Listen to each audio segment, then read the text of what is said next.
I've had many leading experts on this show, including Matthew Walker, and they've all said the same thing about sleep. They've said it's the biggest positive investment you can make in your own performance. You can have the best strategy in the world, but if you're consistently tired, poor decision-making will follow and eventually cause other things to fail in your life. So if you're looking to optimize your recovery, you should start looking at what you're sleeping on. Our sponsor, Helix, makes high-quality mattresses tailored to your body. It doesn't matter if you run hot, sleep on your side, or need something firm. Helix has a mattress for you. And I asked them recently to send one to a member of my team, and Juan received it. And we travel a lot, so when he's home, quality sleep really matters. And he told me he's getting the best sleep of his life. And the data backs it up, with 82% of people in a Helix study saying they saw an increase in their deep sleep. And with a 120-night trial, you've got 4 months to prove it to yourself. You can get 27% off at helixsleep.com/diary. That's helixsleep.com/diary. There's a lot of rumours surrounding Jim, and today he addresses some of them for good. My dad, he was out of my life from fairly young. He was arrested, he was in prison for a while. He was definitely sociopathic. I wonder what man I would be if he had stuck around.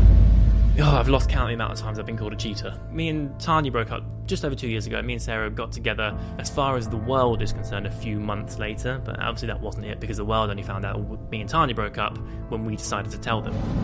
So I lost my shit the other day on social media. So I can take hate, I've got a thick skin, it bounces straight off, I don't care. This is my job, it's not a personal reflection on me. But when it comes to somebody calling my pregnant fiancée the names they called her and saying that my baby should be miscarried, that's where I draw the line.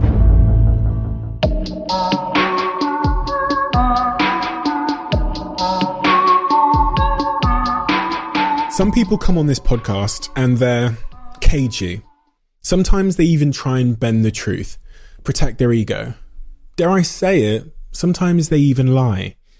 Not my next guest. Completely, utterly, brutally honest.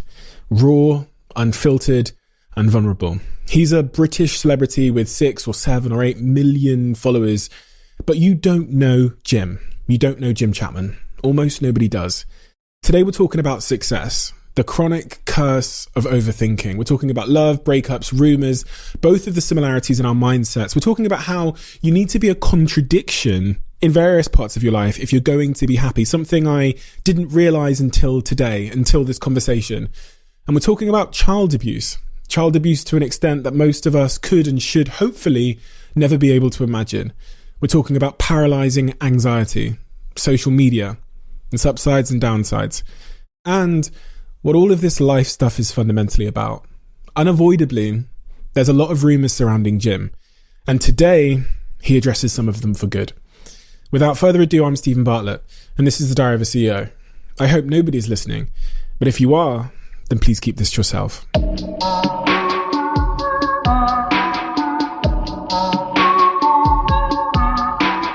Jim, I always think the most important place to start when I have these conversations is getting to know the experiences that made you who you are today. Right. Because for me, that creates the context for everything we're about to discuss. Uh-huh. And a lot of the time, people don't really know those things. So tell me about some of the experiences when you were younger, when you were in school, that you think have contributed to the man you are today. Okay.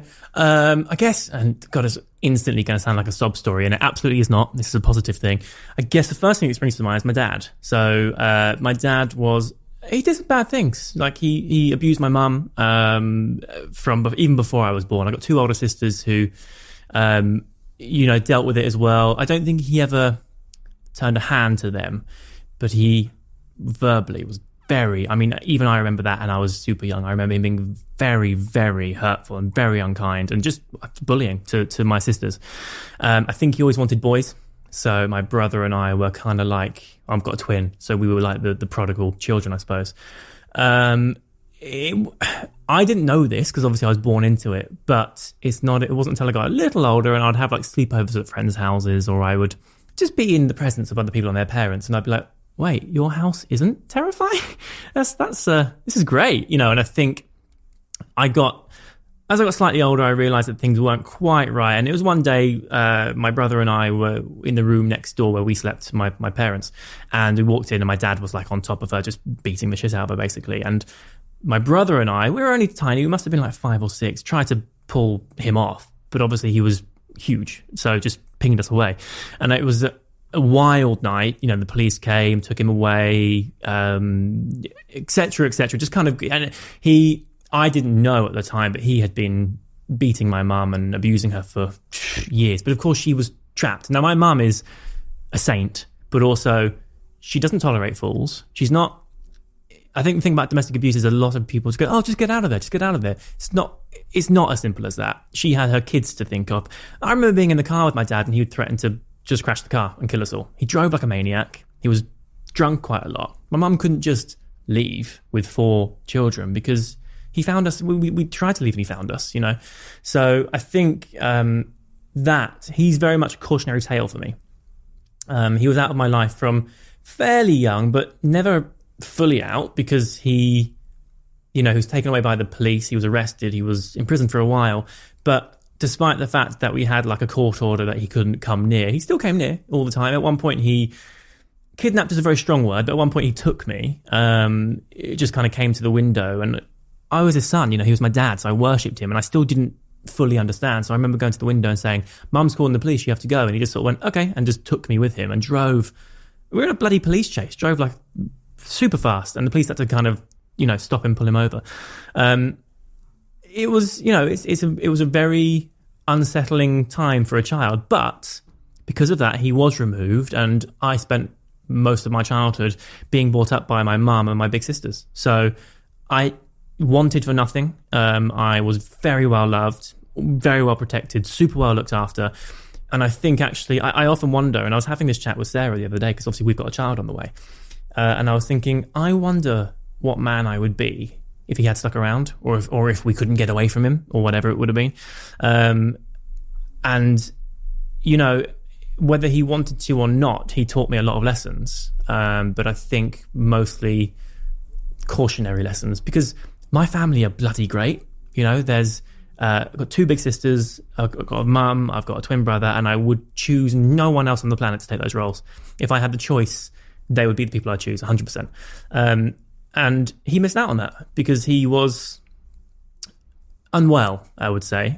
He had MS, and I always remember him being a victim of it in a way. Like my sister inherited from him, and she's so positive with it. Like, she's not a victim. She doesn't let it beat her. She has times where she's tired. It gets on top of her. She has a little sob. She goes to bed. She recognizes the signs, though, and she goes, right, okay, it's getting on top of me. I need to rest for a while. I remember my dad just being like a victim of it and being like, oh, it ruined my life. It did this. He used to play football. From what I understand, a fairly high-ish level, like kind of, he played for West Ham, not in the A team, but something. And he was like, oh, the MS ruined it for me, which I'm sure it did. You know, there's no question with that. But life deals you cards and you react, you behave in a way that you see fit. And he let the cards life dealt him ruin everything, I think. And I think because of that, he was angry. And I don't say this lightly, but I think he was definitely sociopathic. He manipulated everybody. And a lot of it my mum didn't even know about until we were clear from him. And then people start asking her for money because, you know, he owed it to them. I mean, he went to prison for like armed robbery or something. Like, he was just, you know, he did some really bad things. So I think for me, that's kind of the first thing my mind goes to when someone asks me about kind of childhood formulation of me. But I don't necessarily think of it as a negative thing, because actually I think that because he was removed from my life by my protectors, by my mum, my big sisters, I had a wonderful childhood. You know, we didn't have any, when he was around there was more money, because I think he stole a lot of money, and because he took it, you know, there was 2 parents earning, but also he earned it by sort of nefarious means. Suddenly we had no money, and my nan had to like buy the house that we lived in, and we stayed at my mum's best friend's for like a year or so because she took us in because we couldn't afford anywhere else. But I was safe and I was happy, and I was like, my mum had more capacity to be a better mum because she wasn't constantly running for the hills, you know. So actually I think that it's a really positive thing that happened, because imagine if he was still around, imagine if he was still my father figure now. At 33 I'd be a mess, for one thing, I think, but I'd also be I wonder if I'd be not a nice man. And actually, I pride myself on being decent and kind. And he missed out on that.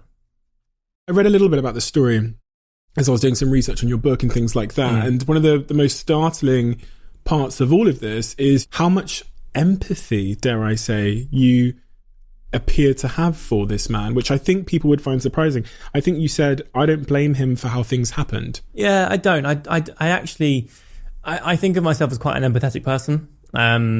I rarely have arguments with people. I do with Sarah, obviously, because we live under the same roof. Yeah. And like we have disagreements. But your fiance? Yes, my fiance. Yes. Although not at the moment because she's pregnant, so she can do no wrong. But I do have. I tend not to have like extra personal drama because I do consider how it would be from someone else's perspective. And I appreciate that, yes, okay, I could have my say because I feel slighted about a thing and I could say, well, you did this and it made me feel that.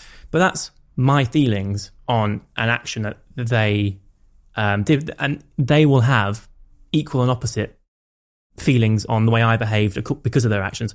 I believe nobody will go out of their way just to be a prick. You know, they've always got their thoughts and feelings and their motivations, and I don't think anyone's doing it like, oh, that'll piss Jim off, I'll do that. You know what I mean? They're living their life. We all live in our bubble. My therapist calls it the lifeboat. We all live in our lifeboat, right? But we're all on the same ocean. So depending on how good your lifeboat is, you will weather the storm or not, right? There's a storm on the ocean. We're all in it, especially at the moment. There's a pandemic, right? We're all in the pandemic together, but it depends on the boat you're sailing on. And there are times when boats kind of bump into each other, or someone's in a dinghy and you need to sort of tie them to yours for a while and help them get through things or whatever. But I really don't feel like anybody is purposely an arse. It might be manipulative. They might see a way that they can behave that will better them in a situation where they go, oh, okay, I'll come off better with that. And it might do him no favors, but you know, they're not doing it for that reason. They're doing it for that reason. They're doing it because they want to have a better situation for them, not just to piss me off. So I tend not to have arguments. I will say to someone, that's not cool. Can you see that from my perspective? And you think, so when you think about the situation with your dad, it seemed like that you avoid attributing blame to him. And then, so I'm questioning myself. I'm saying, is that because you understand the reasons why he was the way he is, or you have empathy for? I think I just have empathy for people. I think there's definitely blame. I think we all have to own our own actions. But I think there are reasons behind actions. I don't think it's ever as simple as he hit my mum just because he's aggressive. I think you have to dig deeper. Like my granddad was, so his dad, not okay. I remember going to his house and he'd be like watching, not porn, but like softcore in front of us, you know, I don't know if he was just a bit like senile at that point or what, but you know, it's not all right to do that with young kids around. And you see these generational cycles, right? 100%, yeah. And I'm very proud and very happy to have broken that cycle because, you know, I don't know what his dad was like, but my granddad taught my dad his behaviour, not all of it, because I actually do think there was, I actually do believe my dad had sociopathic tendencies, which isn't necessarily a taught thing. It's more like a brain function thing, you know? But I think there was definitely something there, and it didn't help having his dad instill in him certain beliefs and patterns or whatever. My mum is a very loud person, and that's a huge understatement. Like, loves to scream in people's faces, very short temper. My dad is a certain way, and as I've got older and older, I've got more conscious that at times I feel like myself becoming a little bit like them in certain moments, and it scares me sometimes. I think, well, genetically, of course, I'm half of each of them. Right. So, has it ever concerned you in the same way that you might have picked up some of the unpleasant traits of either of your parents? Has that ever crossed your mind? I'm turning into my mum, for sure. My mum has unpleasant traits only in as far as she, for example, when I moved house, wouldn't stop going on about parking. Like that sort of thing. Oh, you better get parking. Mum, I live in London. You don't get off-street parking. I've got a parking permit. I park around the corner. That's my life. But she's like, oh, you need to get a driveway. I'm like, no, I don't. Like that's the sort of thing. She won't let it drop. She's got a fact in her mind about Trump, for example, and she goes, oh, Trump's bad. He did this thing. I'm like, yeah, but what about all the other things he did? You know, so she's that's her kind of annoying trait. And if that's the worst I get, then I'm fine with that. As far as my dad, I don't think. I mean, yeah, like I say, he's half me, or I'm half him, I suppose. But I think that the thing is, well, my degree's in psychology, right? So I know a little bit about it, and I'm always quite conscious. Like I know, for example, there are certain genes that will only get triggered under certain environments. So yes, all right, I might well have his gene for something, but if I'm not in an environment where it's had to, where it would have expressed itself, then I might never. And I also think that there is an element of, I guess, consciousness that can override that. Self-awareness. Like, self-awareness. And education, because therapy, psychology. Totally, yeah. I'm very... I work on, and I hate this. I hate saying this because it sounds like really wanky, but I work on bettering myself. You know, I know my flaws. I work too much. Like I forget to bring my head up, and I neglect Sarah sometimes because I'm too busy typing away, or I'm too busy in my own little world stressing about whatever I'm stressing about, which doesn't need to happen, but it does. And I'm aware of that, and that's the sort of thing I work on. But I've never been aggressive, never been violent. Weirdly, I do boxing quite a lot, but it's not about the violence of it. It's about the chess of it. Like I really like it's an intellectual sport. You know, you have to be smart. You have to think about where you're positioning in all the time. And I've never, this is not, I don't know if it's not in my nature, but it's something that I won't entertain. There are times where I get driven bonkers by Sarah or by people. And I just think, oh my God, I could just like nut you right now. Obviously, I'm never going to because it's just every fibre in my being would not allow me, because I've seen the impact. I'm 6'3". I could do some real damage, but I just never would. So I do get loud sometimes. If if we're having an argument, I will kind of just talk louder. And I think with me and Sarah in particular, it's tricky because we're both quite smart. And so when it comes to an argument, we're just trying to outsmart each other the whole time, which makes it really frustrating because we're both going, no, you're wrong because of this. And both of you are right. And actually, there's truth in both, for sure. But it's really hard to see that when you've got your blood up. You know what I mean? But I totally think that I like to think I've got the best bits of my mum.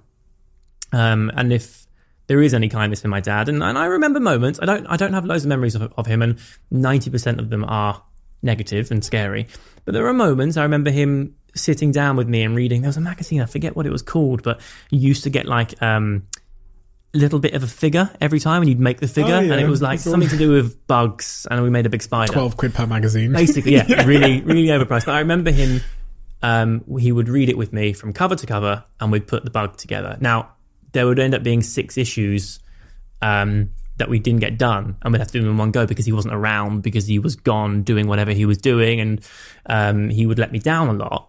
But I remember doing them, and I remember loving that time with him. What kind of dad do you want to become? Because you've got a kid on the way now. Congrats again. Thanks. It's really hard to say this because I know that every first time prospective parent goes, oh, I'm going to be the best dad. And actually, invariably we'll all fuck up at some point. Right? It's going to happen. I think for me, if I can have a child and if I can instill in them the waste of time in anxiety, like that, just the sheer nonsense of it. Like I really want them to understand that worrying does nothing. Yes, all right, we can be stressed about things. There are times when life is hard and there's challenges to overcome, but you overcome those challenges when they present themselves. My therapist once said to me, when you worry, you rob yourself twice, right? Because the first time round, you're overwhelmingly thinking about nothing but a potential problem, which may never rear its head. If it doesn't rear its head, then you've wasted time worrying about it. If it does rear its head, then you're forced into action because you can't stay in that situation. So why stress about something that's never going to happen, or, something that you will solve if it does happen. So I really want my child to understand, just be content, I think, and to know that both me and Sarah and all of our families, so my siblings, my mum, Sarah's siblings and her parents will always be there to help, I think that if I can do that, then I'll have done a good job. I want to be patient. It's in my nature. I'm a very patient person. But I also know that I'll be tested. So when I do snap, I snap quite loudly. So I want to be calm. I want to be patient. I want to be soft and considerate. And again, empathetic, because the thing about kids that I really appreciate is they get frustrated because they're obviously told what to do by their parents. They can't necessarily verbalize, or especially don't have the communication ability to say, no, that's not what I want. They have to appreciate that obviously what I want overrules it for the most part because safety or whatever. Sure. But I think I also need to appreciate that they'll be frustrated because they can't communicate effectively why they feel pissed off because I've said no. And that will often come out in like tantrums or whatever. Yeah. So, and they won't understand daddy's world and why when they're trying to get your attention, they don't know you're on a Zoom call pitching something, for example. They're just like, daddy won't play with me. You know what I mean? So totally. It's interesting. I also want to make sure I'm around enough. My job totally allows that. Like, I have time. I can work as little or as much as I want. That's the beauty of my job. Obviously, I work less, I earn less, but I can make those sacrifices. I don't at the moment. That's my problem. I work constantly because I like what I do, and because of the constant, it's anxiety. I'm constantly worried about if I take my foot off the gas, what happens next. I find that fascinating, but I picked up on that before we started recording. Right. Because every time we talked about your screenplays or other things you're working on, you would then end the sentence with, but I might lose it all. Right. And I don't resonate. Like that, I found that interesting because it's not how I end my sentences. Right. But it was like you would tell me something, and then you would also then almost caveat it at the end with, there is a chance I might not get it, or I might lose it all. Yeah. And I find it peculiar because I don't think in that way. Right. So where's that come from in you? My mum. Right. 100%. Again, she's wonderful. She has like an ethos. It's not a saying, but it's an ethos, which is like, a day doing nothing is a day wasted. She can't relax. I can't relax as a consequence. If I'm sitting there just chilling, even if I'm watching a film, which for me I consider as research because I write films, right? If I'm watching something, I'm like, oh, okay, I see what they're doing there. And it's like, I don't watch them passively. I'm constantly thinking about them. But even if I'm sitting there watching a film, I'm like, oh, I shouldn't be doing it. 9 p.m, right? It's the evening and I'm supposed to be relaxing, and I'm sitting there going, oh, I shouldn't be doing this. I shouldn't be doing this. That's my biggest... What's your brain saying in that moment? It's telling me off. It's going, dude, you can't just be sitting here watching. You need to be working and making. Why? What if this all goes wrong? How are you going to earn the money? How are you going to afford to look after your child and pay the mortgage and, all that stuff? A lot of people will resonate with that. For sure. And you've addressed it in therapy. Yeah. What have you learned? I learned that I do it. Okay. Which a lot of people don't even know, right? That True. Self-awareness of knowing that it's a problem you have. And it's taken me, I've been seeing my therapist for 6-7 years, something like that. How often? It varies. If I'm going through a moment, then more often. At the moment, like once every 6 weeks, because I'm pretty chill. But it's taken her most of our time together just to crack that. And she sort of said, with me, it's my biggest strength and also my biggest flaw. It just depends on where it is on the dial. Like if I've got that at 7, it's great because I'm motivated and I'm enjoying my work and I'm loving it and I'm sitting there going, God, I'm really good at this, and I'm typing away or doing whatever I'm doing. If it's an 8 or a 9, it's torture. Paralyzed or yeah, often paralyzed, ironically, into doing nothing because I'm so busy stressing about getting it done. I don't get it done because I've got no brain space because it's too busy whizzing around in my head going, get it done, get it done, get it done. So there's a point where it's sort of really, ironically, kind of just, it's the antithesis of what it's designed for. Yeah. And I think I get a lot of that from my dad because I remember being young, knowing that it was easier to be busy and keep myself separate. So I used to draw. I'd be read this. Be really arty, and that's one of the things I really miss. Sit out of harm's way, and so you would draw in the corner because you felt safe if you were busy and he wasn't. If I wasn't in his eye line, I couldn't be chastised, or it was safer. The thing with my dad, he was very unpredictable, so which is terrifying for a kid, right? Because you don't know if you're going to get love or you're going to get punishment for the same action. So I would spend most of my time just kind of getting on with stuff, and because of that I've developed a real independence, a real creativity. But if it's turned up too high, it's crippling, whereas if it's at a good number, then it's what's got me to where I am. I 100% would not be here without that, because I just wouldn't work as hard as I do, but I don't need to work as hard as I do. You know, human beings have a couple of things they need to do. They need to sleep, they need to eat, they have the option of procreating. That's kind of it, right? What else is there? The rest of it is just made up, right? Yeah. The rest of it is just made up shit that we've given ourselves to do. Yeah. Society has told us that in order to be a complete person, we need to climb. Right, totally. And it's bloody stressful. It's debilitating sometimes. So when I have that turned up too high, I end up doing nothing. But I worry myself. And Sarah's like, where have you gone? Like, I just disappear and I don't talk. I haven't been like this for a while because I'm pretty good at recognizing the signs, and I know to take my foot off the gas a bit because of, all the therapy I've had. But yeah, it's the bloody worst. What has helped you?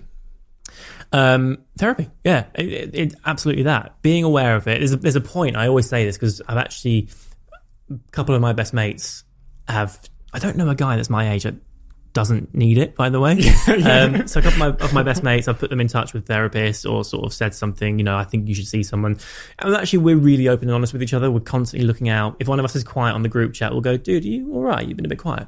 I said to him at the time, I was like, there's a really tough point with therapy where you start seeing someone. At first, you're really resistant. You're like, no, I'm fine. What are you talking about? But when they point things out to you, like, shit, I'm not fine. But you're aware of doing it, but you have no tools in place of how to stop doing it or how to at least challenge it. So you're just punishing yourself for doing it. Like, I remember going through that stage for a long time going, I hate that I'm failing. I hate that I'm still stressing out about being like working constantly or not working constantly or whatever it is. I hate that I'm doing it to myself, but I can't stop. And you feel a bit like a junkie, in a way that you're like, it's wrong. You shouldn't be doing it, but you can't not. And actually, it takes a while to learn the techniques. Mine is as simple as it's painful, but I have to go, right, stop. Just don't do it. Take step away from your laptop, step away from your camera, do whatever it is you're doing. Have 5 minutes. If you feel better after 5 minutes, go back to it. If not, then take the rest of the day off. And that's what I have to do. I need to be. Sarah needs to keep me in check quite a lot, because sometimes it sneaks up on me and I'm kind of like at stage 4 before I even realise it. And I'm like, shit, I'm in too deep.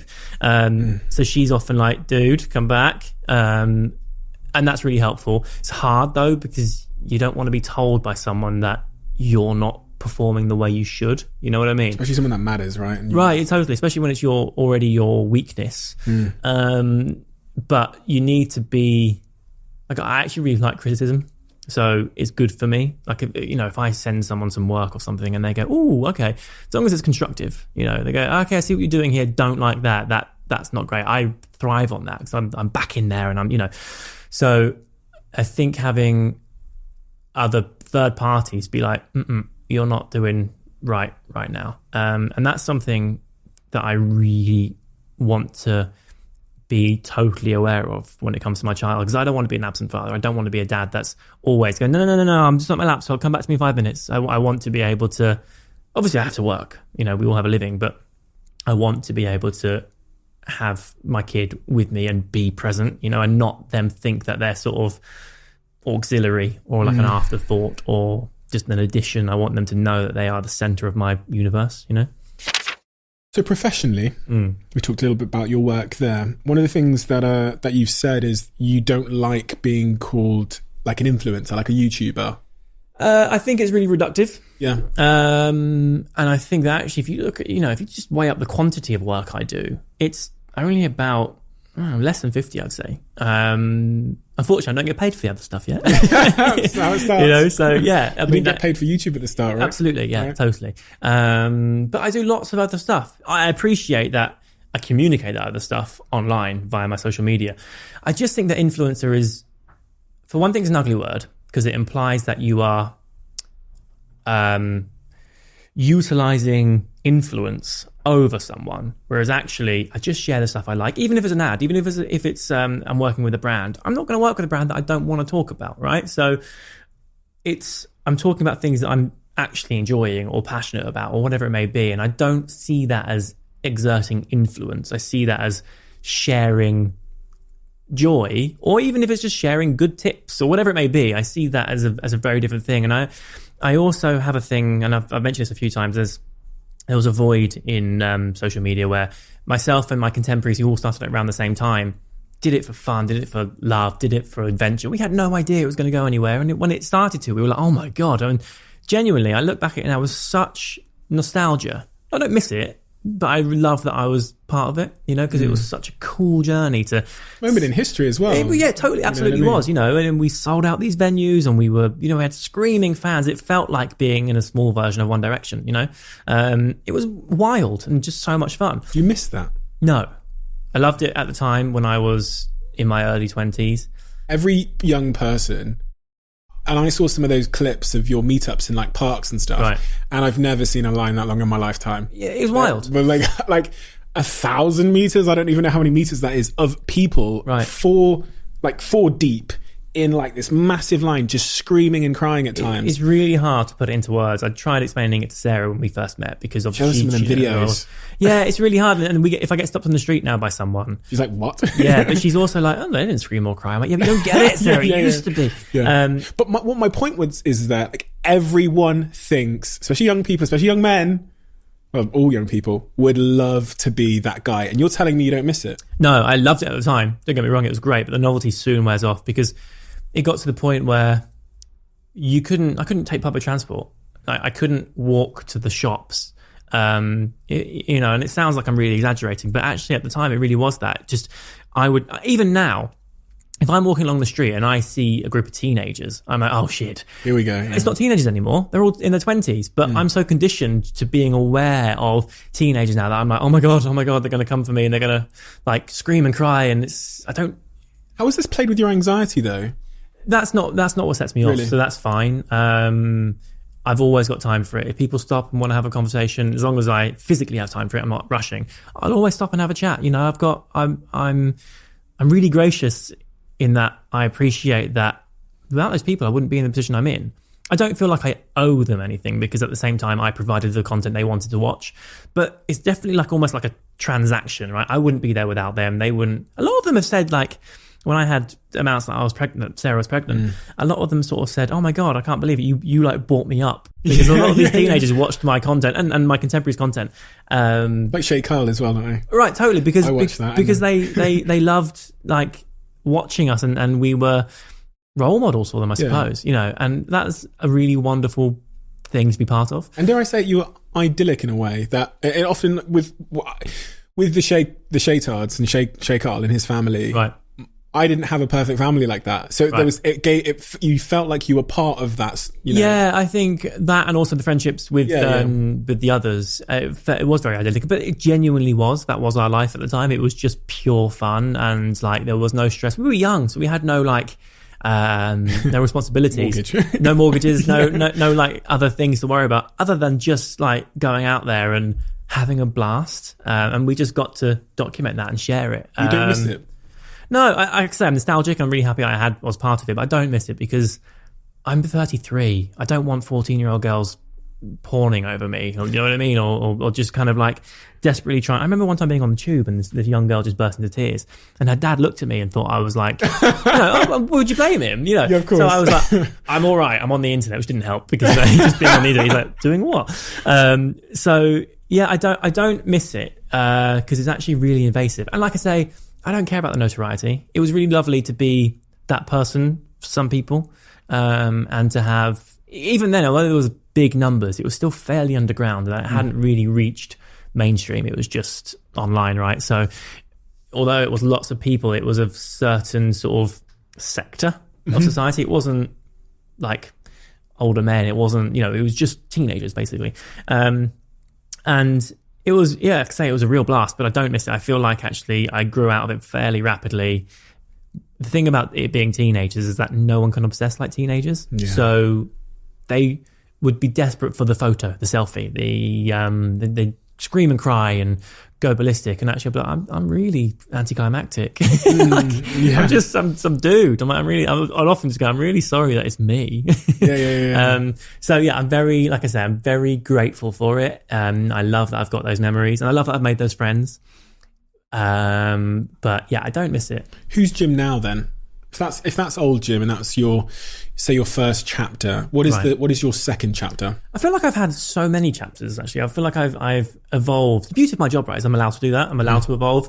When it's forced, it can be really ugly, and I think that's how a lot of people lose their following. Partly it's entropy, people grow up and they move on, they do other things, but algorithms, all that. But I think mostly it's just people force it to try to get traffic and views. And actually my life is just, as it's changed, I've grown up with it, and I've accepted that change. Like for example, I'm really hoping I turn into a silver fox. I'm looking forward to aging gracefully. You know what I mean? Yeah. And I think that that's kind of my role on social media. I'm not pretending to talk to young people anymore. I'm not pretending to be the cool guy. And I appreciate that I'm getting older. My life's changed. My interests have changed. My career has changed, and I share that with people as opposed to desperately trying to still impress an audience that aren't right for me. I speak to a lot of YouTubers, and we used to sign a couple, and there was this really interesting moment where that first wave of YouTuber, because of algorithm changes, I think predominantly algorithm changes, what they were doing then just stopped working. Right. The views went down, and I swear to God, I witnessed a form of depression and existential crisis from these YouTubers who suddenly were like, what the fuck has happened? What do I do with my life now? Right. Because their whole identity from whether it was like 16 years old to 22 was doing this one thing. They never really understood work. Right. And it's funny because I've never really talked about this before, but one of the YouTubers we signed, you'll know his name, maybe 18 at the time. And we remember calling him and offering him 20 grand just to show up to a place. And he's like, nah. Right. I'm like, just show up to he's like, nah, Wild. Just can't be bothered. Like, and he'd developed that sense of like complacency about his career and how you make money and how easy it is. Right. And then when shit changes, I'm saying he can't make any money anymore. And he's spiraled down because I think life taught him that money and life was super easy. The algorithm changes and now he's like, fuck. And he has to go work at Tesco. That's something that I really can't tolerate in this industry, is when people have that attitude. Like, I'm where I am because I'm good to work with. As much as the numbers and as much as everything else, I've stayed the test of time because I am honest and decent with my audience, and I respect my audience, and I don't take the piss and don't take them for granted. But also, if I am offered a job, I turn up on time, I say my pleases and thank yous. I get a lot of repeat work because I'm good to work with, and I pride myself on that. And I have so little tolerance for ego. Like, all of us, if we're on set shooting a thing, whether you're the runner or the director, or you're me doing the bit to camera, or you're the guy going to get coffee, we all just want to do our job and enjoy what we're doing and then go home at the end of the day and say, oh, that was nice. There's no space for any of that. And I think that it's particularly bad in this industry, right? More so than any other, because when it comes to musicians or actors or whatever, there's so many people around them, right, who are looking after them and who are saying no and who are advising them. And also, they're not their own content. Brad Pitt doesn't play Brad Pitt, he plays someone else, right? Sure. Someone like me, my job is to edit myself, take my own photo, make my own caption, reply to my own comments, and it's all like Jim. It's very easy to then think you're the center of the universe, but actually, for every person who's commenting going Jim, they're also commenting on everybody else's content because they just consume the content. I might be their favorite, I might not, it doesn't matter. I am not my job. And I think that's really important for a lot of influencers to work out. Like, they believe themselves to be important. And actually, I say this quite a lot. If I were to die tomorrow, my friends and family would be gutted, obviously, and they'd be really, really sad. And there'd be a few people of my audience who have a real connection with him. But for the most part, people go, oh, that's a shame, I liked him. And they'd move on, they'd find someone else. I'm not that important to them that they can't continue without me. So funny because it sounds really depressive to some degree to say, oh, I don't matter, whatever. But I actually think it's the opposite. It's really freeing. Yeah, it's the most liberating thing ever. I remember having the same sort of existential conversation with myself, and it really happened when I learned about the universe and space, right. and I got really into the cosmos, and I was like, wait a minute. I'm fucking not important at all. Totally. When it like there's a scene in Cosmos where it zooms out and it just keeps going, and you're like, wait, stop, and it's like, nope, that's just the moon, and then it goes out and it's like, that's just the galaxy, and then the galaxy becomes a piece of sand, and you're like, what the right. But the freeing part is that means that all this shit doesn't matter. No. And that's liberation. Like ego can be, and this is the powerful thing about psychedelics from the last person that's out there who's the biggest psychedelics investor in the world, right. is it dissolves your ego and says to you, you don't fucking matter. Right. And so I just thought that was fascinating. It's something that's really important to learn. I think probably one of my biggest learnings from my career, because I went through it, at the beginning when everyone was like obsessing over the YouTubers, I was like, wow, I'm like a really big deal. Yeah. I think it's really important to know your worth and to know your value and to appreciate your position. I know that I am worth a certain amount of money if I work with a brand, or I know that I'm worth a certain amount of time if I'm doing a thing. But I also know that I don't matter in the grand scheme of things, and that this is a phase. I might fuck this up tomorrow. Do you know what I mean? Yeah. It might last for another 10 years. It might last for another 30 years, and I might never want to quit. Equally, I might get bored of it and go, do you know what? I feel like it's too invasive now. Whatever, it doesn't matter. It's my decision, and I don't owe anybody else. But equally, they don't owe me. They don't have to watch me if they don't choose to. And I think that's really important. And a lot of people, especially when they're young and they're developing their sense of identity, as a lot of influencers are, and suddenly are put in a position where they are reaching lots and lots of people, it's very, very easy to think of yourself as the center of the galaxy. And we're not. And actually what really matters, what truly matters, is the people that matter to you, And as much as I appreciate my audience, I don't know them, I wouldn't know. I mean, statistically, there'll be a certain number of them that die every year just because of whatever, right? I've got no idea it's happening. You're not sending cards. But you know what I mean? Like, I've got no idea it's happening. So it just so happens that I'm on the other side of the camera, and these people connect to me, and I connect to them. But it doesn't go any further than that, Something really almost... Something your perspective is fascinating, because on one end you're very freed, right? On the other end you talk about your anxiety of worry, and I'm trying to weigh those two things up. This idea that you're like, do you know what? I don't have a plan. I've heard you say that. I don't have a 10-year plan. The future is the future, whatever. Uh-huh. But then maybe when we zoom in and we look at the micro scale, which is like right now, today, right, it seems to be very... Yeah, you're not wrong. You're not wrong. I think on the wider scale, it's very freeing to know this. On the more individual scale, like when you zoom right in, it's the stress of survival, I suppose, of like being enough to maintain.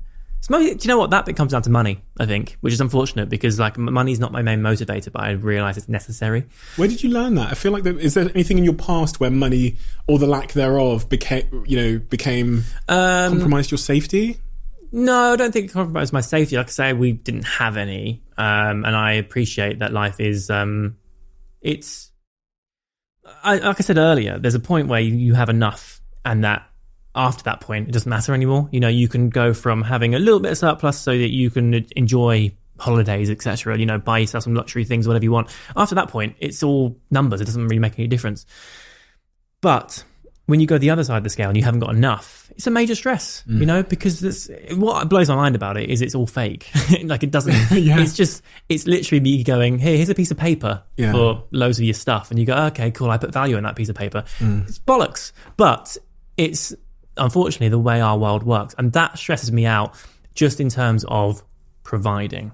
Like, I couldn't go back. I mean, I could, I'd have to, but I would really struggle if I had to go back to a conventional job. Just doesn't suit me. Like, I was bloody miserable. My mum thought I was going to kill myself when I was working those jobs. I was very, very sad. I think it's a need for me to create. And I know that sounds really ridiculous and really wank, but like, I can't turn up to a job that is the same thing every day. It for me feels like a prison. And I think the people that can do that are like special, because how wonderful to know that you are, you can switch on, do your job. You can know that you are earning your money, you're looking after your people, you raise your kids, whatever it is, whatever your life is, and also provide to society and give back your taxes and all that stuff, and just be, a good egg, and then go home and switch off again. I just think that's the most wonderful sensation, something I've never experienced and probably never will, because my mind doesn't work that way. So for me, the anxiety comes from the fear of going back to that, or not being able to provide. And the only way I know how to provide is in a very risky industry where I have to constantly churn out content, have to constantly create whatever I'm creating in order to earn the money. And that's a scary thought. Yeah. But I also appreciate that it's the anxiety comes in the job of it. I think the freedom comes in the sort of the more, I guess, meta of it, like I don't matter. It does whatever. The Jim Chapman's not really of any relevance. But for my life, it's really important that I put food on the table for Sarah and my child. And that's funny because, we always live in now, right? Right. It's only ever going to be now. Yeah. And what you're saying is in the now, there is urgency, there is stress. Yeah. We're never going to live in the future. It's never going to be meta. That's not the experience we're ever going to have. Maybe if we meditate, we can spend some time there. But day to day, we live in the present moment. It's really, really interesting to me. And as you say, you're in an industry where a lot of people aren't making a lot of money, right? The creative industry. So it's particularly challenging. Very much so. And I think people are following their passion. I think the thing with influencing in particular is that the passion is so easily monetized, but it's also so easily taken away, and it's so competitive that it often, I think some people are just passionate about the business of it. Now, I don't pretend to have a business mind at all. I haven't got a bloody clue. Like, I've got a production company that I've just started with one of my pals, and he is in charge of the business. When it comes to my social media stuff, my management are in charge of the business. I just make the stuff I want to make, the stuff that I think will be good. And I fully believe in letting people play to their strengths. My strength is not that. So, but I often get called like an entrepreneur or something. I'm like, all right. It's been luck and timing and really bloody hard work. And the hard work I'm in control of. The luck and the timing I'm not. And the other people around me are in charge of sort of, I guess, looking after like the financial and side of it. Stuff. It's the admin stuff that I don't. You hate. I hate. With a fiery passion. Hate it. You said just a couple of moments ago, the proponents that have made you successful, you said luck, hard work, etc., etc. Do you think you could have achieved what you've achieved over the last 10 years without hard work? No, absolutely not. How do you square that with the culture we live in today that is almost viewing hard work as a bit of a toxic thing? I've almost got to the point, I'll never get there because I don't care that much, but I've almost got to the point, and just to say again, I will never get there, right? Because I'm not going to lie to people, where I sometimes feel bad being honest that I wouldn't be here without hard work. Right. I'm not telling you to burn out, right? But I don't know how, if I hadn't have sacrificed in the way that I did, I would, of course, that's my experience. I've not lived another life. Right. I can only tell you what I've done. Yeah. I think it's really important. It's like work hard, play hard, right? It's really important. I posted this on my Instagram stories the other day. It's everybody, there's like, you're right, there is a lot of people who are sort of, poo-pooing working hard. Don't work too hard. And there's also people who, like, on my Instagram, it comes up all the time. Hey, I run 3 businesses and I do this and I'm only 12 years old. And like, yeah, but that guy's trying to sell you a course. For sure, that is his business. Yes, for sure. Yeah. That's what I mean. He's like, broke. There's definitely something to be said, and this is where this is where I struggle. When you work hard. And work with passion. Again, Sarah's dad says work is a dirty 4-letter word, right? If you find something you love doing, you'll never work a day in your life. So work really hard and work with passion, but also stop when you need to stop. Take your time off, enjoy your evenings, or, again, I've got a job which allows me to work as much or as little as I please. I wish I did like a 4-day week. I would very much like to do that. So I have a 3-day weekend, or I take a day off in the middle of the week. I've got the means to do so, just haven't got the brain to do so, and I think that that's a really important distinction. Otherwise, you work all your bloody life, and suddenly you're 60, and you've gone, oh my God, I haven't actually enjoyed my experiences. I haven't actually, I've got to do some really bloody incredible experiences, and sometimes I'm too busy stressing about what's next in my diary, or finishing a thing, meeting a deadline, or even stressing about the key messages I've got to get across when I'm on that adventure, that I forget to enjoy the adventure. And it's the biggest sort of waste of time that my job has within it. Like, I remember being on a helicopter, and this wasn't me actually, this was somebody else who I recognised in. I was taken away to New York and was going on a helicopter around Manhattan, and it was like, what a cool experience. People don't get to do that very often. And this guy was sat next to me in the middle, and he couldn't take his picture because he had to lean over me. And I said, I'll swap seats with you. The pilot came over the whatever it said, and said, don't swap seats because you'll unbalance the helicopter. The guy was so pissed off. I said, no, I want to swap. I'm like, well, no, because you'll kill us now. So it's a bit different. I offered you my seat when I didn't think we were going to die for doing it. And he sulked so much because he couldn't get the photo he wanted. And I'm like, that for me really, really kind of is the epitome of not enjoying the moment. Like, just enjoy the bloody helicopter ride around Manhattan, you idiot. But that's probably a byproduct of social media or something, because the part of the value of that was, for him, clearly was being able to tell the world he did it versus being in the moment. For sure. And unfortunately that is the job. We have to tell the world we've done something, otherwise, it hasn't happened, right? And there's no point taking me on that really cool experience, because if I haven't told anyone about it, sure. So that there's definitely a dichotomy there, in that you need to prove that you've done it, and you need to show your enjoyment, but you need to also not let that take you out of the moment, and that's a fine line. One of the things I've been thinking a lot about lately, which links to that completely, is because I sit here with people all the time, and one of the things I keep noticing is that in order for them to actually be happy, they have to try and be a contradiction or two completely different people in separate areas of their life. And a lot of the lack of success they have, either in their work or relationships or whatever, or in their personal lives, comes from them not being able to switch off from being super successful entrepreneur, and then when they get home being loving, patient, and then in the example we've just been talking about there, I would assume happiness would come from being able to do your job and take the photo, but then have experiences where you just don't give a fuck if the world is watching. That's entirely it. Like, and that's not easy. No, it's not easy. And dare I say, the thing that put you on the helicopter might have been the inability to switch off in some degree, because absolutely. hard work. You're on a fucking helicopter. I haven't got to where I am by switching off whenever I choose to. You know what I mean? I've got here because I work harder than I should. And that's a massive sacrifice, because I've missed out on moments. I've missed out on, like, there are times where I should just be more present with Sarah, but I'm too busy working. I miss out on things, but I get to go on a helicopter. But, more than that, I get to live a really cool existence. Like, I love my job.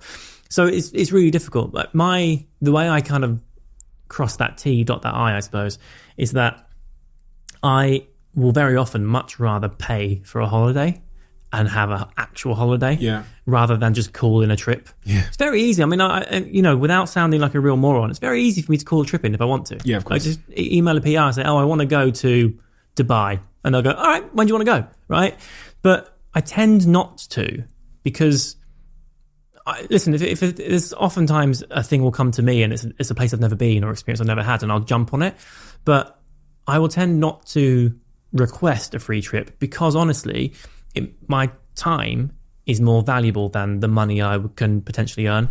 So I would rather pay my money to go somewhere and switch off and read a book, do the crossword puzzle, hang out, because I value that much more than the money. I think that's the thing. I think some people put their value in money, in my view, too high. And I don't value it like that. I think what's most important, what I value more, is people and time. One of the other really interesting things you said as we were talking, maybe before we started filming, was you were talking about the things that you're good at writing about with your screenplays. And one of the things you said was love. Yeah. And I thought to myself, I wonder why he's good at writing about love. I don't know, actually. I I know my strengths when it comes to writing, and it's one of those things where, to begin with, we've all got imposter syndrome, right? Constantly. I've still got it 10 years on, but I know I'm good at that. I know I can send a script somewhere. They might not like it. It might not be the thing for them, and I get told no quite a lot. But invariably, they say, do you know what? Great script. You've done a really good job there.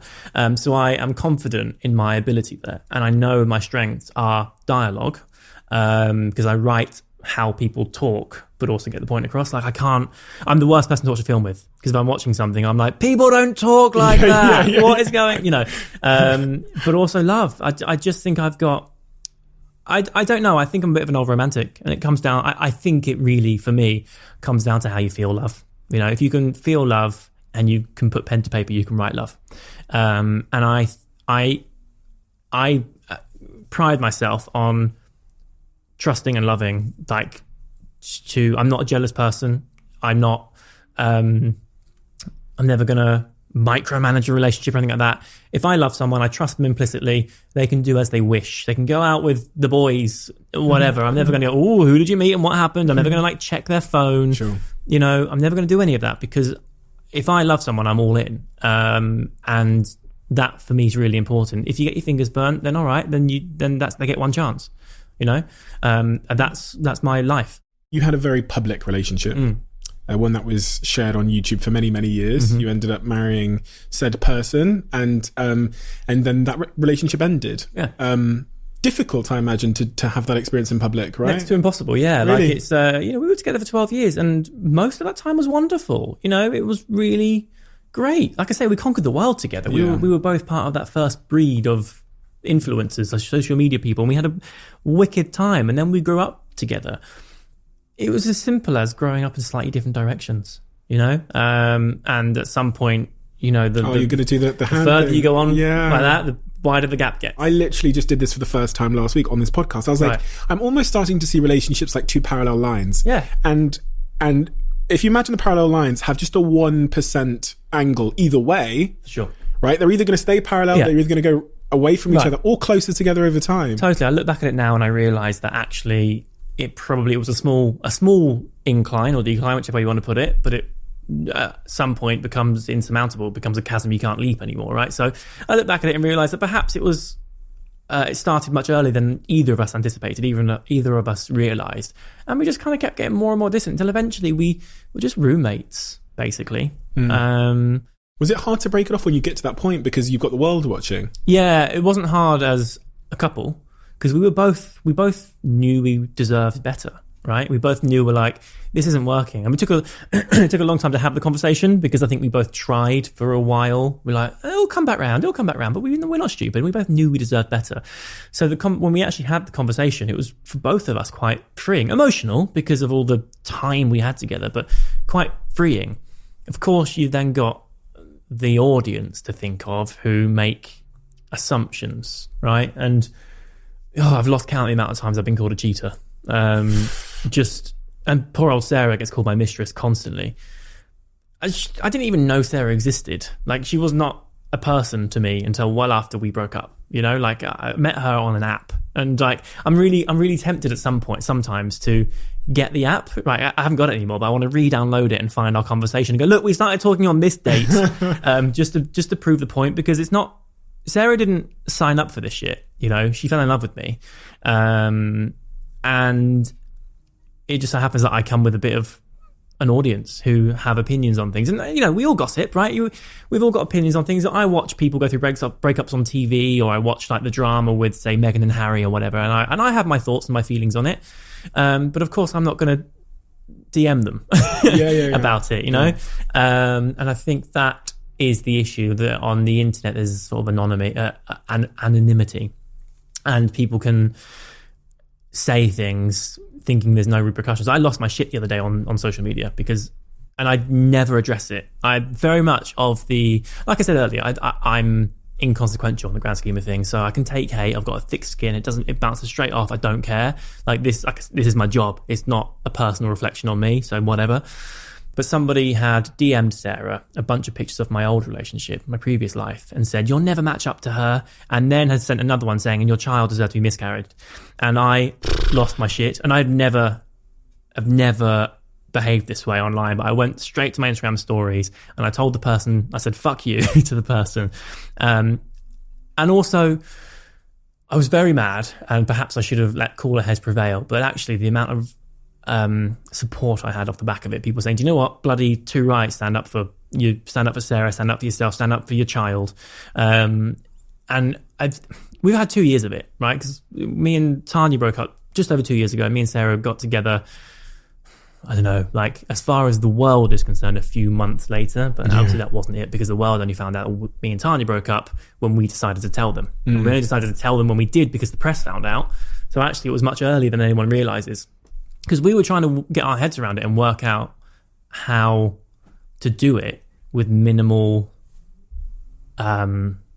sort of like minimal backlash, minimal negative energy, right? Because we didn't have any towards each other at all. But when it comes to me being called a cheater or whatever, it's fine. It bounces back off. I hold my head high.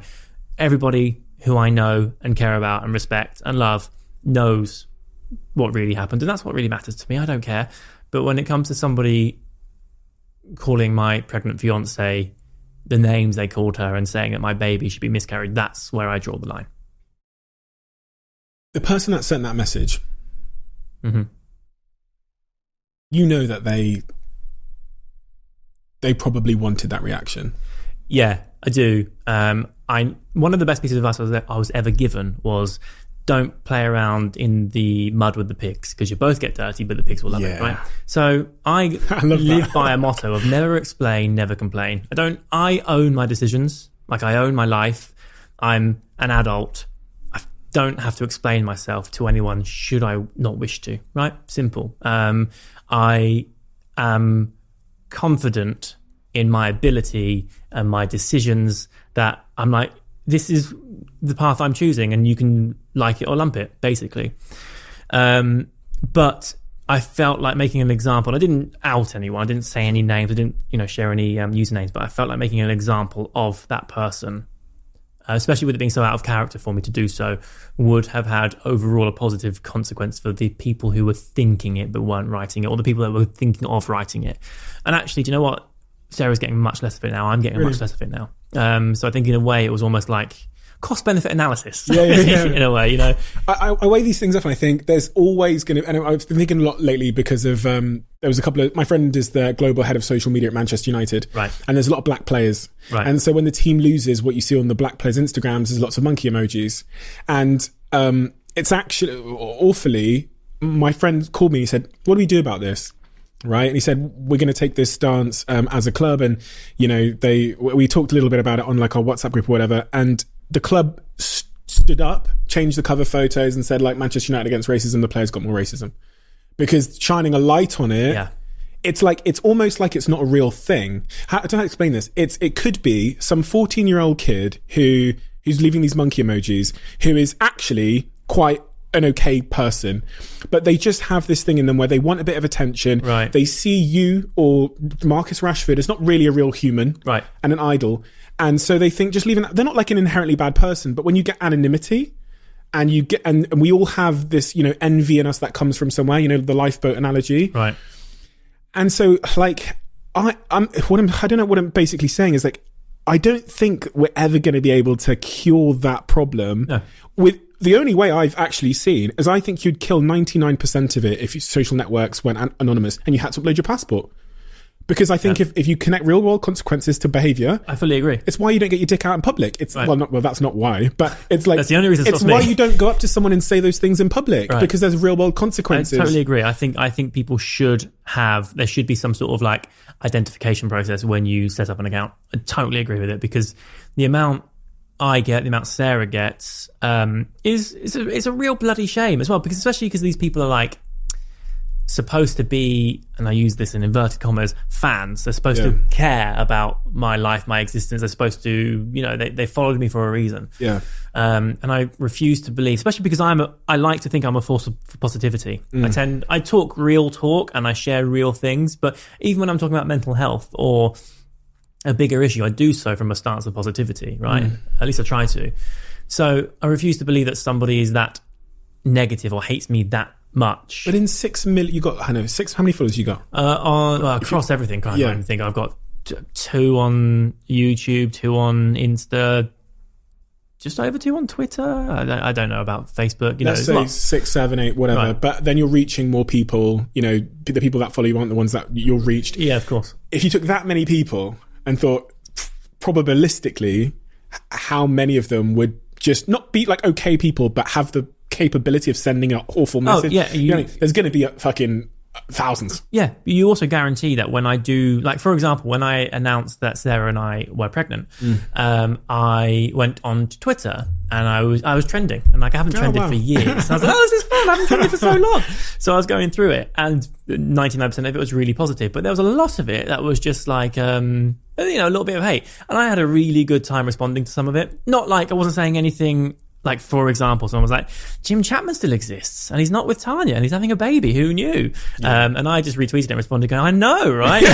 Well, turn up for the books. I'm still alive. Who knew? So nothing like, I didn't respond to real negativity, just people going, wow, that's a funny old story. Oh, it's not Tanya. And like, I really enjoyed, like, I actually found that good fun because by drawing attention to it, these people were then like, oh my God, I love you, you're the best. Because obviously I've let them know that I've seen it and that I'm not tolerating bullshit, but also I don't care enough that I'm going to write something really negative back. I'm just sort of like, yeah, I see that, I acknowledge it, I am here, I'm also a human. And it's a really interesting sort of phenomenon that people can write what they want without any sort of consequences. But when you give them consequences, they'll suddenly be like, oh, wow, you've noticed me. Shall I tell you a really funny thing that happened this week? Well, this weekend. It's yesterday. There's a story that came out in the press, something that I had done. This kid had like DM'd me if he'd made me a Wikipedia page and was like, I thought you deserved one, so I made one. And I offered him a job in 10 minutes. Right. I said, what a great show of initiative. You've shown your writing skills, like, come work with us. It was in the papers. There's this like Facebook page where one of the articles in the papers was posted. There's 60 comments. 59 of them are like amazing, right? And then there's this one comment which is like really fucking, it's like Steve Bartlett is like an evil guy. They said that I made a PR story out of the Manchester bombings because we raised a huge amount we let our team have the day off, right, and we raised this huge amount of money for the families of the victims, right? And so he wrote all this awful stuff about me, and I screenshotted it, and I messaged the guy and I said, I sent him the screenshot. I went, could you explain this? I've never seen someone just completely change. Right. And I said, and one of the things I said to him was, would you be okay with me sharing this on my channels? Guess what he said? Well, obviously not. Absolutely not. Right. And I was never going to share it on my channels. Right. But I said, why can't I share it in public? Well, because he's written it on a public forum, right? He's written it on a public forum. Why can't I share it on my channels? Yeah. Why wouldn't you like 3 million people seeing that? Right. And he was like, I went, do I have your permission to share this? And he went, absolutely not. Yeah. I was like, do I have your permission to respond to it publicly? Absolutely not. And it was just fascinating to see the behavior, because he obviously was in some Facebook group, didn't expect me to see it, And I'm trying to, over the last couple of, I guess, months, trying to understand how to deal with this social media centric, often groupthink driven, because I'm sure all the cheating stuff was one idiot posted it was a group of people. And then they're like, yeah. I would say Tanya's never said anything. She's never come out and called me a cheater. She hasn't done the opposite, like I have, if I'm being totally frank about it. Like, I've sort of said there was nothing. You've addressed it. I've addressed it. I'm trying to. I moved on first. Sure. As far as the world is concerned, you know what I mean? Like, it's really hard to say this without sort of making accusations or whatever, but as far as the world knows, I moved on first. It's not necessarily, I should stop there, but it's tricky to be accused of something when they've only got limited information to use, right? So because people see that I moved on first, they think that perhaps I cheated. So for me saying I didn't cheat, and for Sarah saying I didn't cheat with Jim, it doesn't necessarily prove anything, right? Because of course we're going to say that because we want to deny our infidelity, right? And it's tricky to keep going back to it and keep saying the same thing, especially when it's so unfounded. But there's a point where you just have to let it go. Like you can't change everyone's opinion about it. Like I said, like there's like a load of people watching you. They all have opinions on you, good or bad. And the perks of this job is that we get paid well for it, and that we get to live a bloody adventure. Like, it's so cool. I never expected this in my life. I never expected to be able to do the stuff I get to do and live the life I get to live. It was never planned out for me. I never had like the tools in place for it. I found myself here, and I've grabbed on with both hands, and I've worked really hard to maintain it. So that's the perk of being in a position I'm in. Unfortunately, it comes with a few drawbacks, which is that people make opinions on you, and you just have to not care so much.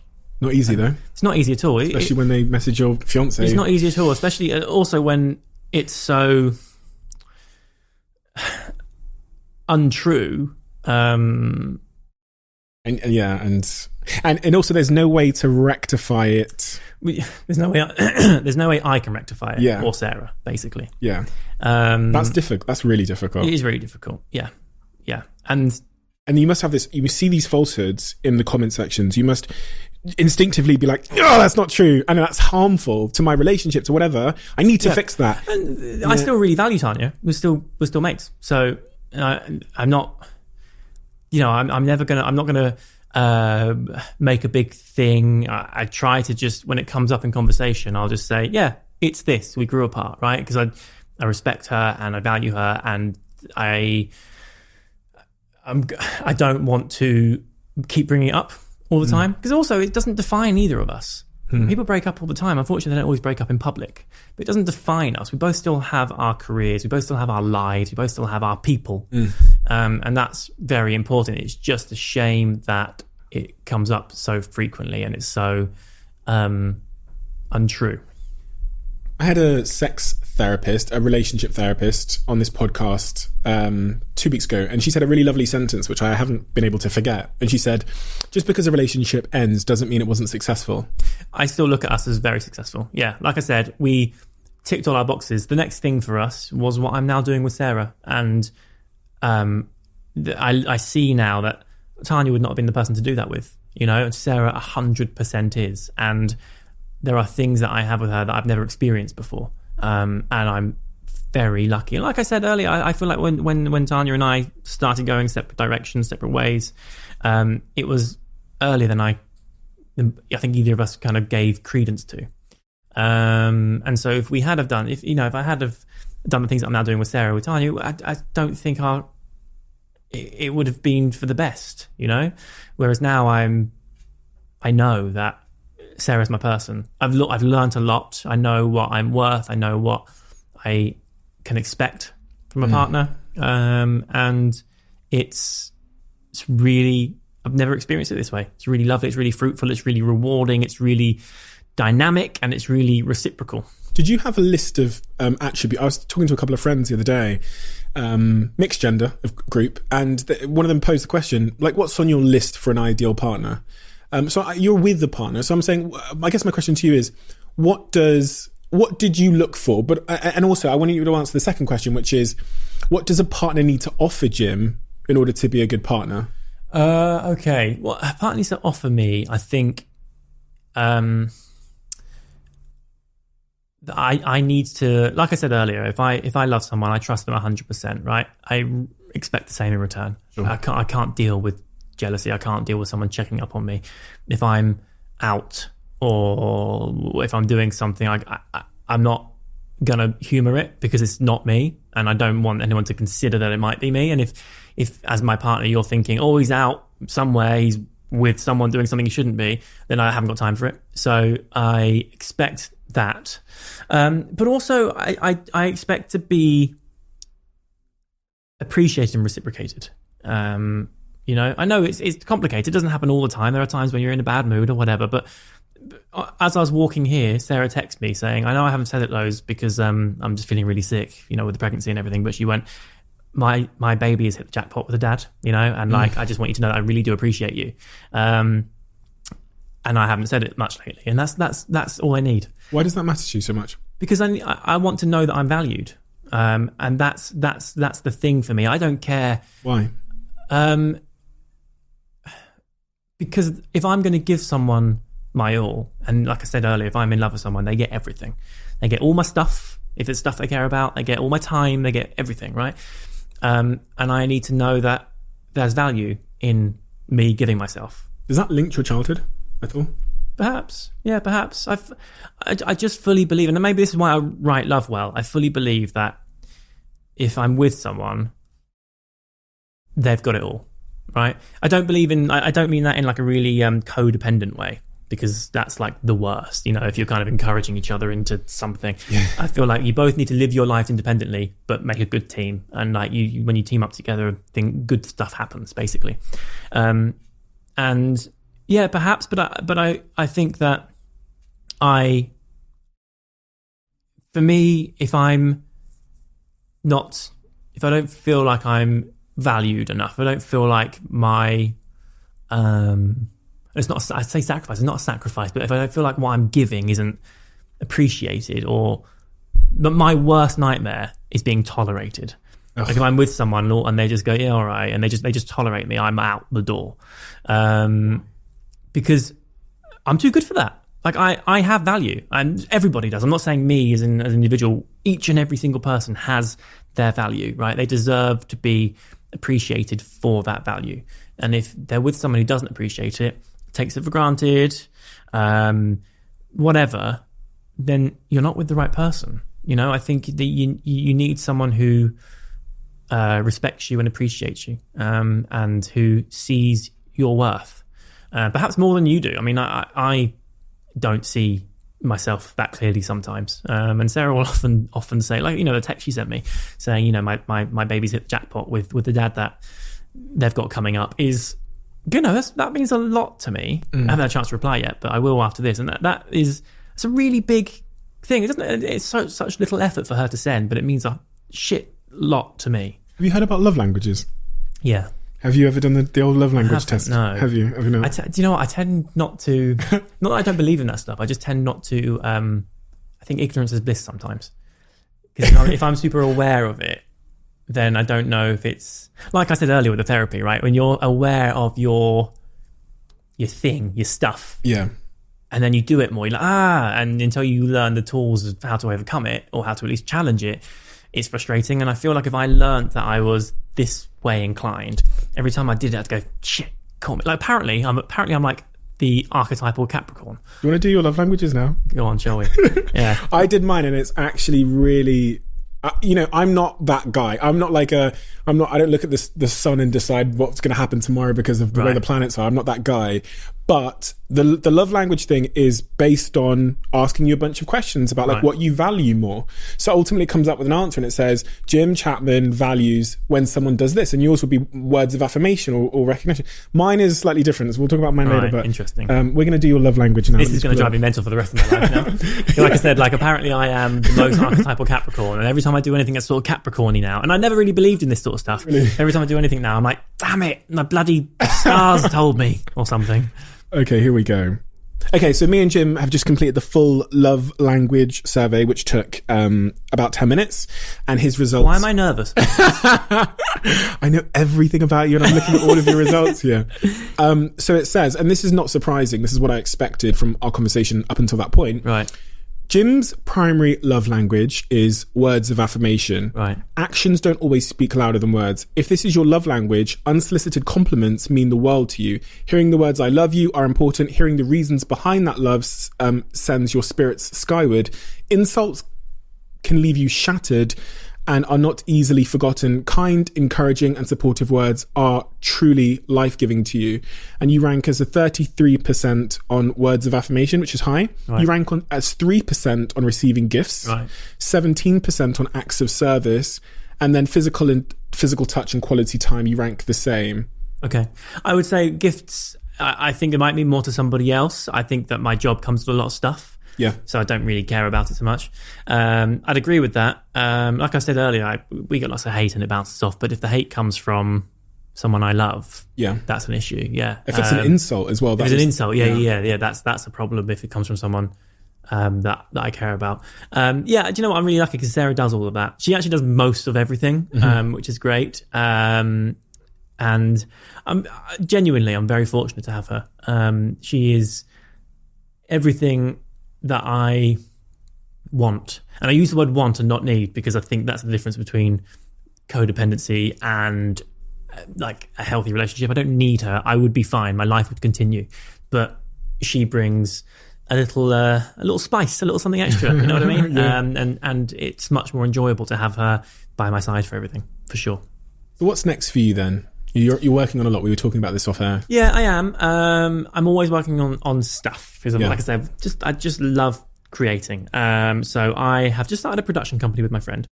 We started in January or February last year, so just as the world exploded. But actually, do you know what? It's given us the chance to really knuckle down, and we've got some really good headway so far. We're having lots of big conversations with important people, and people seem to like our stuff. We do scripted and unscripted. So I head up the unscripted. I head up the scripted stuff. So my writing. So far, we've got a couple of films on the go. I'm writing a book. I'm also working on a show, like a series, and we've got a bunch of unscripted stuff that I also chip in on. But that's very much James, my business partner, is very much his sort of wheelhouse. And the difference in time it all takes. So he's constantly having meetings and constantly like churning stuff out, whereas my stuff takes a lot longer. So I often feel like I'm not pulling my weight. But then I'll send him, like I just sent him a document yesterday, which is 20,000 words long, which took me 2 weeks to write. And it's like an entire breakdown, beat by beat, of how I see this new thing working. And he's like, "Oh, so you're doing stuff." So it's weird, but I think we both are really invested. We're both really good at what we do. We're successful in our own rights. But I think there's something special about working on something that's just for passion. We don't need this to work. We just really, really want it to. And that's really exciting, you know? If they say, Jim Chapman was a success 10 years from now, what would they mean? What would that mean to you? For me, if I were saying it about myself, it would mean that in terms of work, it would mean that I was respected in my field.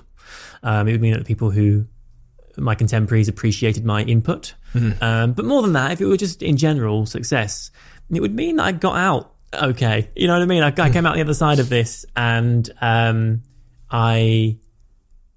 content. For me, contentment is sort of like a goal, and I don't think it is for many people. I don't want to stress about stuff unnecessarily. I don't want to constantly strive for more. I don't feel like it's necessary. I want to be really happy with what I've got. And I have that very in spades with my people, my family, my friends, Sarah, my baby on the way. I've got more contentment than I can throw a stick at. I don't have it in terms of my career because I'm constantly worried about where it goes. So, do you ever? I hope I do. I think what what it would take is a project that is very successful, say with my writing, and then people come to me rather than me constantly knocking on doors. Fine. You know what I mean? It'd be really nice to be in a position where I go, "Hey, you wrote that thing and it did really well. I want to give you opportunities now rather than me chasing it." And I have that in terms of the social media. Like, I'm very lucky to be in the position I'm in, which is sort of, I've been doing it for a very long time and have a good name for myself. So people often come to me. I don't have it in the other part of my job, and I'd love that. But I'm still new at it. I've only been doing it. Like I say, I've been writing the first screenplay for 3.5 years, but that only got to a point where it was worth talking about a year ago, So it's still very much in its infancy. So I just hope that I get to a point where people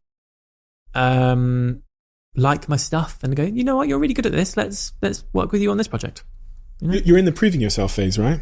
And I think so. In terms of this new industry, right? Yeah, I think so. And a lot of people are, a lot of very talented people are. And in fact, it appears, we actually had Noel Clark sat in the chair before you. Yeah, I know. Yeah. And he talks about his own journey. And he was knocked back so many times by the industry that he was like, fuck it, I had to eventually try and create my own path, create my own movies. And he's now at a point where, if he's got an idea, he's not necessarily knocking on doors or having to audition.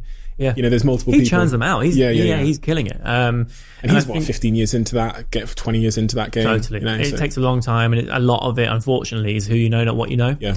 Timing, success, luck, all these kinds of things. All of that. Yeah. But, I if it doesn't happen, it won't be through lack of trying. And I won't hold it against myself. I won't feel like a failure. Because I don't really believe in that. I believe you can be a failure if you quit and you never try. You never try at all, right? But if you don't make it and you've given it a good bloody shot, then you've done better than most. I said that I tweeted the other day, and I was in the gym and I thought about it, and I thought, the concept of worry and fear are so illogical because, no human has ever done more than their best. Right. And even on my shit days where I'm like really unproductive and whatever, in bad mood or whatever, that was actually still my best that day. Yeah, for sure. By definition. Yeah. So this, but it's fascinating. And I looking over your story and your career, one of the key things I saw was this temptation from you to like resist your labels and to not be sucked into the world telling you who you are. Yeah, I think it doesn't really... you know what? It's one of those things where you meet people and the second question they ask you is what you do for a living. The first being, hi, what's your name, right?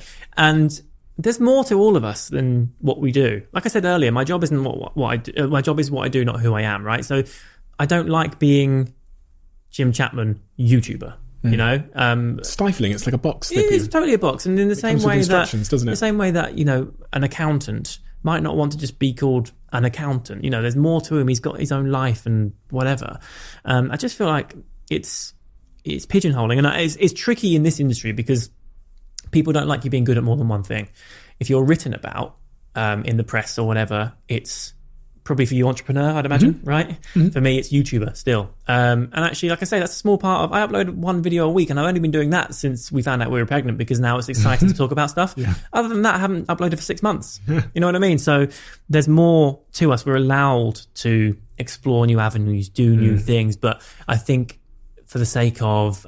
society understanding which box you fit in, right? Because in articles, they have to use a word. Right. So that the reader knows... And they can't say Jim Chapman and then list your skills. Yeah.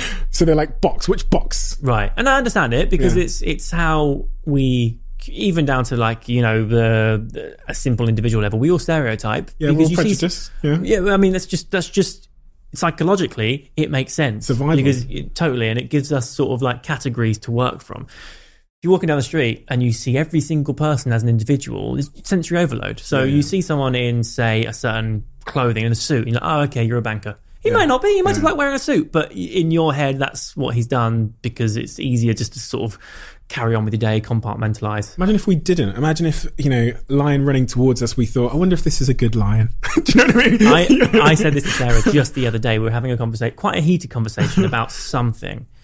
And I call her worst case scenario Sarah quite a lot because she often will catastrophize. Right. And I said, you're the kind of person that sees someone running and you assume they're running from, I don't know, a crime or a gun or something. I'm the kind of person that assumes they're running towards a bus. Because I see the world as neutral, right? I don't think the world has an opinion on me. But I see my people as positive. And I know there's lots of negativity out there, but I don't see the world as that kind of place in general, whereas some people I think are geared up to think the worst. It's like the whole fight and flight thing. Some people are geared... I think I'd probably die, right? Because I'd be geared up to see a stick as a stick, whereas actually it makes much more sense to see a stick as a snake, because on the one time it is a snake, you don't die. Whereas I'd go, oh, it's a stick, and then get bitten and die. So I think if it were 200,000 years ago, I would be no good. But actually in today's society, I do all right, because I just like to see... I think inherently I just see the world as a neutral or at best positive. I don't want to think that everybody running is running from an explosion. It's just not the way I choose to see the world. I think that's a much healthier way to see the world. I like to think so. I think it'll take you much further. We'll see. But anyway, listen, thank you so much for your time today. I think you're an incredibly inspiring guy, not least because of what you've achieved, but because of your willingness to be honest. Thank you. And I think, a lot of the stuff you've shared about your childhood and being open as a man about the impact therapy has had on you, I think is such an admirable thing. And even your call to, to men to go to therapy, I think is something that I can completely get behind. Right. There's been so much stigma around it for, a bunch of historical reasons, which as a society we're overcoming, but I really applaud you for that. And I'm super excited to see what you do next. Thank you.